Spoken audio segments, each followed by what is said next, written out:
Sir, నిన్న అమరావతి ఆంధ్రప్రదేశ్కి శాశ్వత రాజధాని అని నిన్న పార్లమెంట్లో రాజ్యసభలో తీర్మానం చేశారు. ఒక ఉత్తరాంధ్ర వాసిగా మీకు ఎలా అనిపిస్తుంది? ఉత్తరాంధ్ర వాసిగా ఆనందంగా ఉందండి. ఆంధ్రాలో ఎంతవరకు అసలు రాజధానిగా ఎంతవరకు అంటే ఎగ్జిక్యూటివ్ రాజధానికి ఎంతవరకు ఇది అవ్వలేదు. ఏదో ఒకటి వచ్చింది ఆల్రెడీ. శాశ్వత రాజధానికి వచ్చి ఏదో ఒకటి చేయనీయండి. ఫస్ట్ చేస్తే మనకి డెవలప్మెంట్ అంతా కనబడుతుంది. ఏది లేకుండా ఇంతవరకు మన రాజధాని ఎవరికి తెలియదు ఇన్ని సంవత్సరాల బట్టి. కాబట్టి ఆనందంగా ఉంది. అంటే ఒక ఇటు చూసుకుంటే అంతకుముందు జగన్మోహన్ రెడ్డి 3 రాజధానులు, కానీ 3 రాజధానులు కాదు, ఒకటే అమరావతి రాజధాని అని చెప్పేసి చూడండి. ఎక్కడైనా 3 రాజధానులు యాక్చువల్గా సరే, ఎక్కడైనా సరే 3 రాజధానులు సరే యాక్చువల్ రాజధాని ఏదో ఒకటి ఫిక్స్ అవ్వాలి.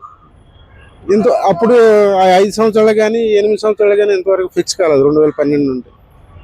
ఇప్పుడు ఏదో ఒకటి ఫిక్స్ చేశారు కాబట్టి అది ఆనందం. దానివల్ల ఆనందం. ఎలా ఉంది అంటే కూటమి ప్రభుత్వం అటు అమరావతినే కాదు విశాఖపట్నం ప్రభుత్వం డెవలప్మెంట్ బాగానే చేస్తుంది. డెవలప్మెంట్ బాగానే ఉంది.